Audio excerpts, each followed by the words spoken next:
बिस्मिल्लाहिर्रहमानिर्रहीम अस्सलाम वालेकुम।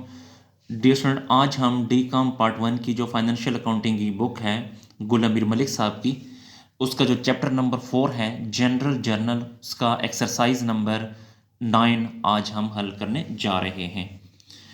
तो इसमें कहता है record the following transaction in journal. In transaction का हमने जर्नल बनाना है, यानी इन ट्रांजैक्शन को हमने जर्नल में रिकॉर्ड करना है। तो फर्स्ट डेट को परचेज मर्चेंडाइज, हमने मर्चेंडाइज ख़रीदी है। देखें, जो मैंने आपसे पहले भी कहा था कि जो चीज़ हमारे पास आएगी उसको आपने डेबिट करना है। तो परचेज मर्चेंडाइज, हमने मर्चेंडाइज खरीदी तो हमारे पास मर्चेंडाइज आई, तो आपने मर्चेंडाइज को डेबिट करना है। बेहतर ये होगा कि मर्चेंडाइज को अगर आप डेबिट करेंगे तब भी ठीक है, लेकिन ज़्यादा बेहतर ये है कि मर्चेंडाइज की जगह अगर आप परचेजेस को डेबिट कर दें तो तब भी ठीक है। फ्रॉम ए एंड कंपनी, देखें कंपनी का नाम आ गया है, तो जब भी किसी शख्स या किसी कंपनी का नाम आ जाए तो वो उधार की एंट्री होती है। तो ट्रांजैक्शन को हम करते हैं जी। एक्सरसाइज नंबर 9 है। फर्स्ट को परचेज मर्चेंडाइज, हमने मर्चेंडाइज खरीदे तो हमारे पास क्या चीज़ आई? मर्चेंडाइज आई। मर्चेंडाइज की जगह लिखेंगे परचेजेस।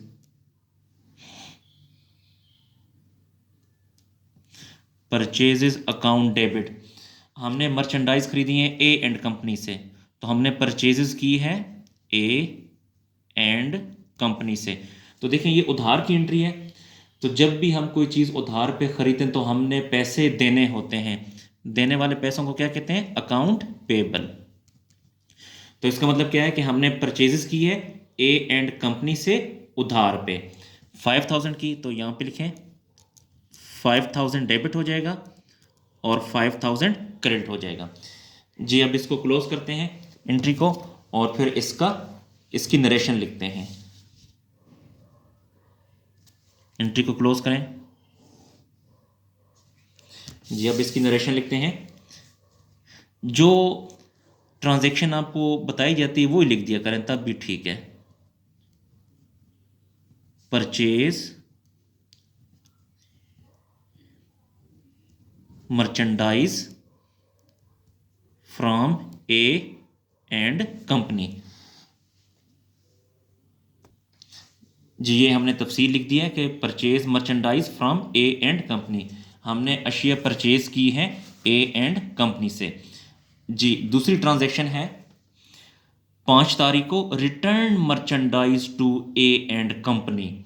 ए एंड कंपनी को अशिया अब हमने वापस कर दी है। देखें यहाँ पे हमने परचेज की थी ए एंड कंपनी से, तो ये एंट्री थी। अब हमने ए एंड कंपनी को अशिया वापस कर दी, तो याद रखिएगा जब भी अशिया वापस करेंगे तो ऊपर वाली एंट्री को उल्टा कर देंगे। अब इस एंट्री को आप उल्टा कर दें।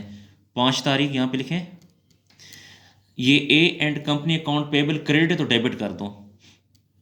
ए and company account payable account, और इसी तरह परचेजेस यहाँ पे डेबिट है तो क्रेडिट कर दें, लेकिन परचेज रिटर्न लिखेंगे।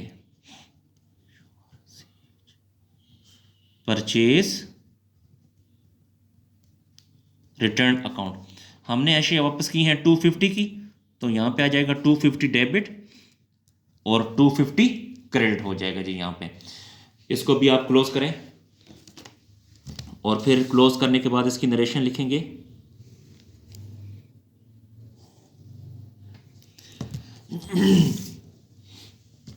यहाँ पे लिखें return merchandise to A and company. A and company को अशिया हमने वापस कर दी है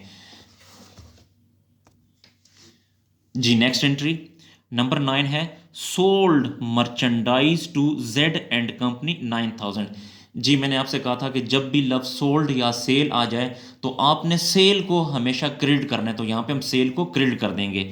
हमने सेल की है जेड एंड कंपनी पे, तो देखें कंपनी का नाम आ गया, ये उधार की एंट्री है, तो यहाँ पे सेल को क्रेडिट करें। सेल अकाउंट क्रेडिट, हमने सेल की है जेड एंड कंपनी पे, तो यहाँ पे लिखें जेड एंड कंपनी। देखिए ये उधार की एंट्री है, तो जब हम सेल करते हैं उधार पे तो हमें पैसे मिलने होते हैं। मिलने वाले पैसों को क्या कहते हैं? Account receivable account. तो इसका मतलब क्या है कि हमने सेल की है जेड एंड कंपनी पे उधार पे, तो हमें पैसे मिलेंगे, मिलने वाले पैसों को कहते हैं अकाउंट रिसीवेबल। जी डेट है 9 और अमाउंट है 9000, तो यहाँ पे लिखें 9000 डेबिट और 9000 क्रेडिट हो जाएगा। जी एंट्री को क्लोज करें और साथ ही इसकी नरेशन भी फिर लिखते हैं। यहां पे लिखें sold merchandise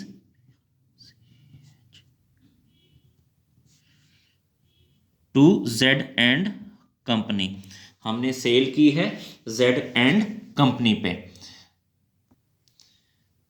ji next entry, entry number 10, Z and company return merchandise. अब जेड एंड कंपनी ने अशिया वापस कर दी हैं। जी मैंने आपसे पहले भी कहा था कि जब भी रिटर्न की एंट्री होगी तो आपने ऊपर वाली एंट्री को उल्टा कर देना है।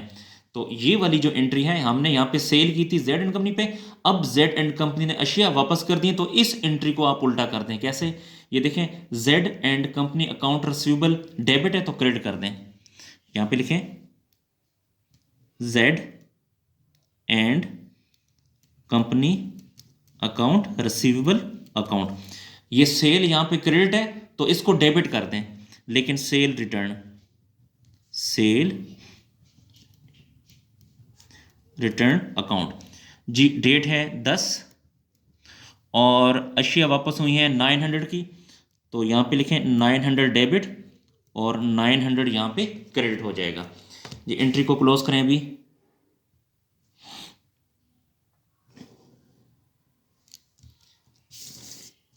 अब इसकी नरेशन लिखें, देखें जेड एंड कंपनी ने अशिया वापस की हैं, तो यहां पे यही लिख दें कि Z and company return merchandise. यहां पे लिखें Z and company return merchandise, Z and company ने अशिया वापस कर दी हैं। जी नेक्स्ट एंट्री अब करने जा रहे हैं हम। तो इसमें कहता है 12 तारीख को परचेज फर्नीचर, हमने फर्नीचर खरीदा है। देखिए मैंने आपसे कहा था जो चीज़ हमारे पास आती है उसको अपने डेबिट करना है। तो परचेज फर्नीचर, हमने फर्नीचर खरीदा है, यानी फर्नीचर खरीद के ले आए, हमारे पास फर्नीचर आ गया तो अपने फर्नीचर को डेबिट करना है। फ्रॉम बी एंड कंपनी, देखिए कंपनी का नाम आ गया तो ये उधार की एंट्री है, यानी हमने फर्नीचर खरीदा है बी एंड कंपनी से उधार पे 1500 का। जी इस ट्रांजैक्शन को करते हैं। 12 तारीख है, परचेज फर्नीचर, हमने फर्नीचर खरीदा तो हमारे पास क्या चीज आई? फर्नीचर आया, जो चीज आती है वो डेबिट, तो furniture debit from B and company, हमने फर्नीचर खरीदा बी एंड कंपनी से। तो देखें ये हमने फर्नीचर उधार पे खरीदा है, तो जब हम कोई चीज़ उधार पे खरीदते हैं तो हमने पैसे देने होते हैं, देने वाले पैसों को क्या कहते हैं? Account payable account. जी हमने फर्नीचर ख़रीदा है 1500 का, तो यहाँ पे लिखें 1500 डेबिट और 1500 क्रेडिट। एंट्री को क्लोज करें।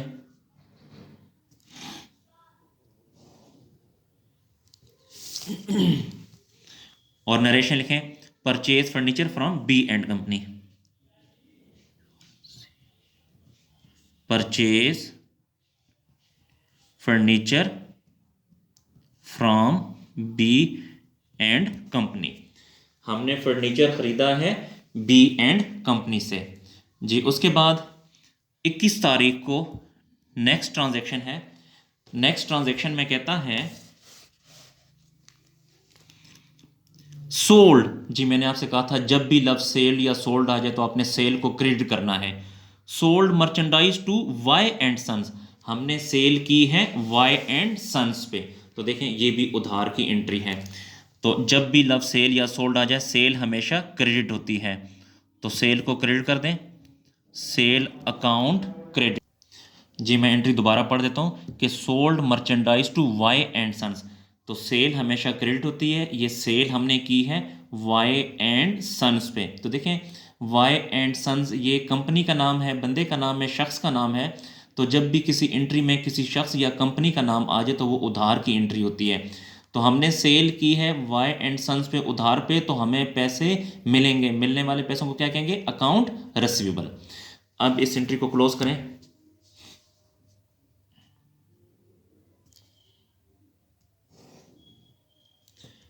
नरेशन लिखें, sold merchandise to Y and sons, sold merchandise to Y and sons. जी उसके बाद ट्रांजैक्शन नंबर 26 में कहता है Y and sons return merchandise. देखें वाई एंड सन्स ने अशिया वापस कर दी हैं। यहाँ पे हमने सेल की थी वाई एंड सन्स पे, अब वाई एंड सन्स ने अशिया वापस कर दी, तो इसी एंट्री को हम उल्टा कर देंगे। जी इस ट्रांजैक्शन को आप उल्टा कर दें किस तरह, ये Y and sons account receivable debit है तो क्रेडिट कर दें। यहाँ पे लिखें Y and sons account receivable, ये सेल यहाँ पे क्रेडिट है तो डेबिट कर दें, लेकिन रिटर्न लिखेंगे साथ, सेल रिटर्न अकाउंट लिखेंगे।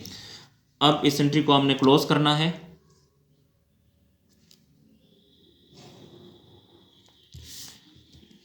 और अमाउंट है 3000, तो यहाँ पे लिखें 3000 डेबिट 3000 क्रेडिट, तो यहाँ पे लिखें Y and sons return merchandise, Y and sons ने अशिया वापस कर दी हैं। जी उसके बाद exercise question entry number 29 transaction में कहता है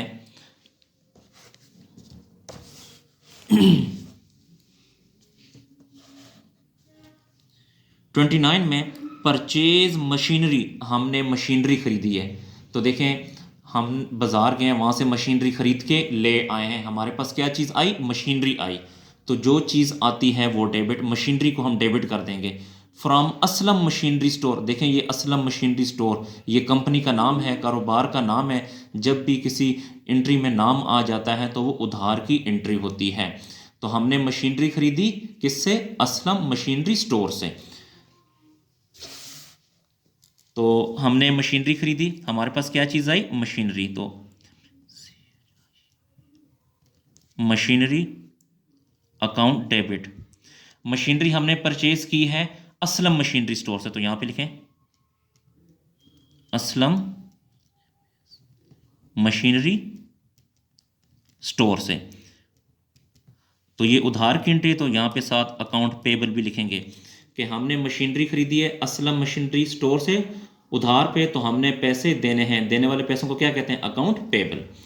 और अमाउंट है इसकी 25,000, तो यहाँ पे 25,000 डेबिट और 25,000 क्रेडिट लिख देंगे। जी अब इसको क्लोज करते हैं और इसकी जो नरेशन है वो भी लिखते हैं।